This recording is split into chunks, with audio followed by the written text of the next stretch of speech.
Voici Battle Royale, le jeu de plateau, une adaptation dynamique du film japonais.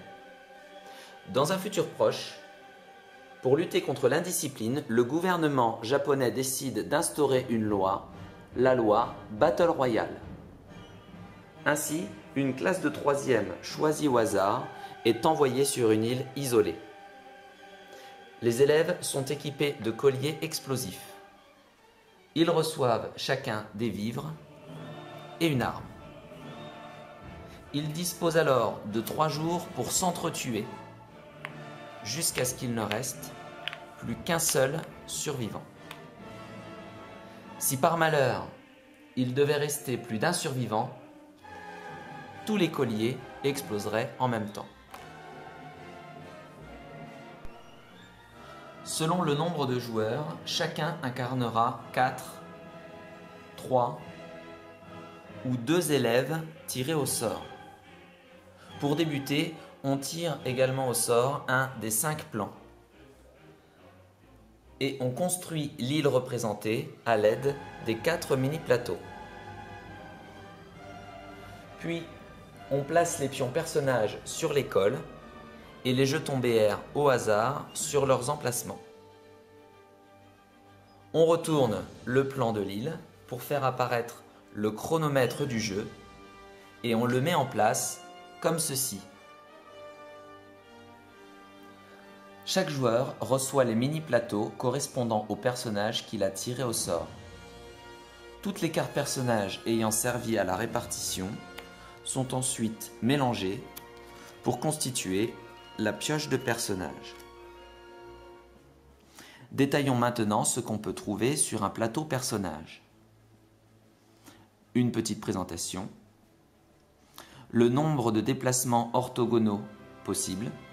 À noter qu'en explorant l'île, les personnages vont récupérer des objets. Ceux-ci vont réduire leur déplacement. Les points de vie. Quand on est blessé, on recouvre un cœur avec un marqueur blessure. 2 blessures. Et c'est la mort. L'action spéciale du personnage. Les armes. Au début du jeu, chaque personnage reçoit une arme face cachée et son propriétaire peut la consulter à tout moment. La puissance des armes varie de 1 à 8. Certaines armes permettent d'en voler d'autres. Certaines requièrent des munitions. Elles sont vidées après utilisation, la face devient visible, leur puissance est réduite. Elles ont donc besoin d'être chargées pour être remises face cachée et ainsi fonctionner de nouveau à pleine puissance. Le stock est limité à 3 armes. Au-delà, il faut défausser le surplus sous la pioche d'armes. L'épreuve dure 3 jours et elle est rythmée par un chronomètre qu'on peut qualifier de morbide. Chaque journée se décompose en 3 phases, matin, après-midi, soir. Au début de chaque phase, on prend 1 ou 2 jetons noirs et on les place sur l'île dans les zones indiquées. Ici, l'école. La croix indique qu'à la fin du tour de table, c'est-à-dire quand tous les personnages auront joué une fois, la zone deviendra interdite. Plus aucun personnage ne pourra s'y arrêter ni la traverser, sous peine de voir son collier exploser. Ce serait synonyme d'une mort immédiate. L'étau va donc se resserrer entre les personnages et à l'issue du 3e jour, soit il restera un seul survivant et son propriétaire sera désigné vainqueur, soit les colliers des participants exploseront tous en même temps et tous auront perdu la partie et la vie. Un tour de table se fait dans l'ordre de la pioche de personnage. Un personnage tiré au sort commence toujours par se déplacer, avant de réaliser une seule des 6 actions suivantes. Explorer une zone, utiliser l'action spéciale de son personnage, se battre, coopérer, ne rien faire ou se suicider. Ça peut être utile en fin de partie, ça peut également permettre d'éviter de se faire voler ses équipements. Simulons maintenant un début de partie à 4 joueurs où chacun contrôle 2 personnages pour illustrer les différentes actions. Le joueur qui contrôle le personnage bleu commence. Shuya se déplace de 2 zones, puis il choisit l'action Explorer. Il prend donc un jeton BR de sa zone. Le joueur regarde discrètement l'objet. Il consulte éventuellement l'aide de jeu pour connaître son effet. Puis il le place sur son plateau personnage. Tant que le jeton BR est ici, le déplacement de Shuya est réduit de 1. C'est maintenant au tour de Mitsuko de jouer. Elle se déplace de 2 zones et choisit aussi d'explorer. Je précise ici que les jetons BR sont à usage unique. De plus, ils peuvent être utilisés et défaussés uniquement durant le tour du personnage propriétaire, avant son déplacement, après son déplacement ou après son action. Enfin, si l'objet s'avère inutile ou encombrant pour le personnage, il est également autorisé à s'en débarrasser en le reposant face cachée sur la zone où il se trouve. Imaginons que Mitsuko utilise son jeton BR à la fin de son tour. Ici, elle pioche une nouvelle arme.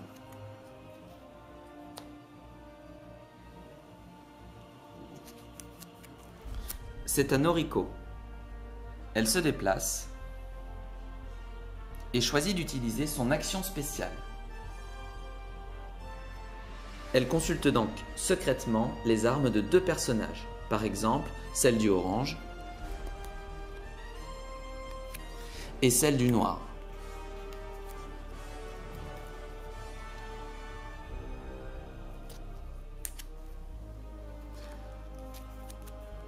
Vient le tour de Shogo. Il se déplace et choisit de se battre avec un personnage de sa zone. Le combat se déroule selon le protocole suivant. 1. Avant toute chose, Shogo déclare qu'il attaque le personnage bleu. 2. Même si ce n'est pas son tour, le joueur défenseur peut exceptionnellement jouer des jetons BR. Shuya décide justement de défausser son jeton poison pour blesser immédiatement Shogo. 3. Shogo pourrait jouer des jetons BR en réponse, mais dans notre exemple, il n'en a pas. 4.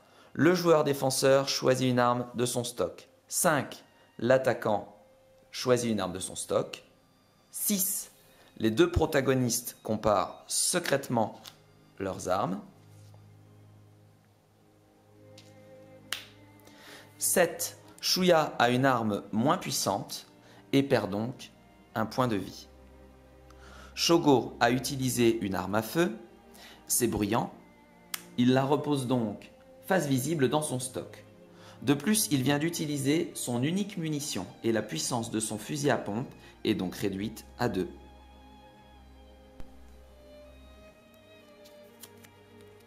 Kazuo joue. Il se déplace et choisit aussi de se battre. Il déclare qu'il attaque Shuya. Aucun n'a de jeton BR à jouer, ils choisissent donc une arme et la comparent directement.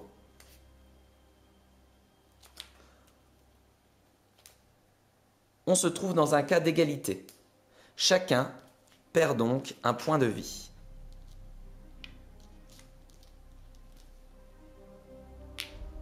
Cette deuxième blessure coûte la vie à Shuya. Kazuo est directement responsable de ce décès, il récupère donc les armes et les éventuels jetons BR du défunt. Enfin, on retire le pion du personnage éliminé. On retourne son plateau et on retirera sa mini-carte personnage à la fin du tour de table. C'est au tour de Takako. Elle se déplace et choisit de coopérer avec un personnage de sa zone, Mitsuko par exemple. Les deux personnages peuvent alors s'offrir librement et secrètement des armes et de jetons BR. Ici, Takako va donner une faucille à Mitsuko et Mitsuko va lui donner une mitraillette.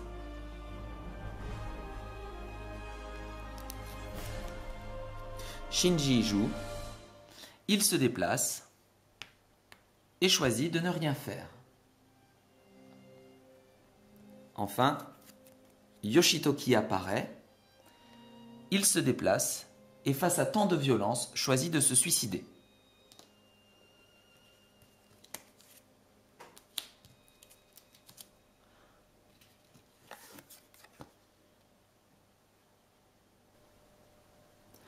La pioche personnage est vide. Le tour de table est terminé. On retourne les jetons croix de l'île sur leur face crâne. Ces zones sont désormais interdites.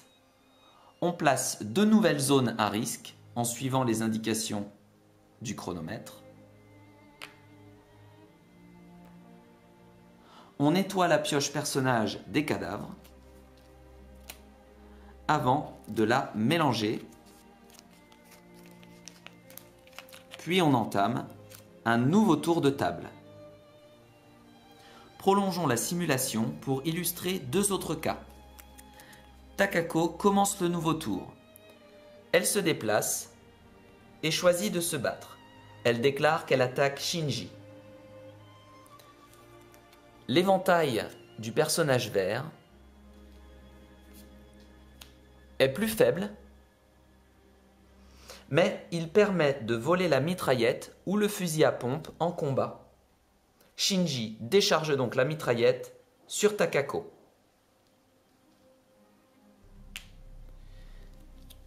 En plus de récupérer son éventail, il ajoute la mitraillette déchargée à son stock.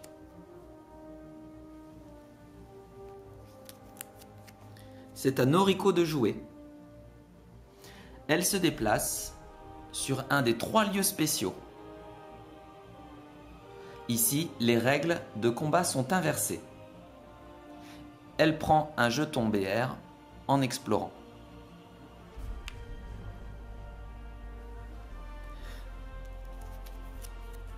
Vient le tour de Mitsuko. Elle rejoint Noriko dans sa zone spéciale et elle l'attaque. Noriko sort une fourchette, Mitsuko une faucille. Dans le temple où elle se trouve, l'arme la plus faible l'emporte et c'est donc Mitsuko qui est blessée. Vous savez maintenant tout pour affronter votre compagne ou vos amis à Battle Royale. Le sel du jeu repose sur la combinaison des différents pouvoirs. Pouvoir d'armes, d'objets, de personnages et de lieux. Attention, l'espérance de vie sur l'île étant très faible, il faut veiller à exploiter au mieux les situations qui s'offrent à vous. Comme dirait Kitano, c'est la vie elle-même qui est un jeu. Alors battez-vous et jusqu'à votre dernier souffle.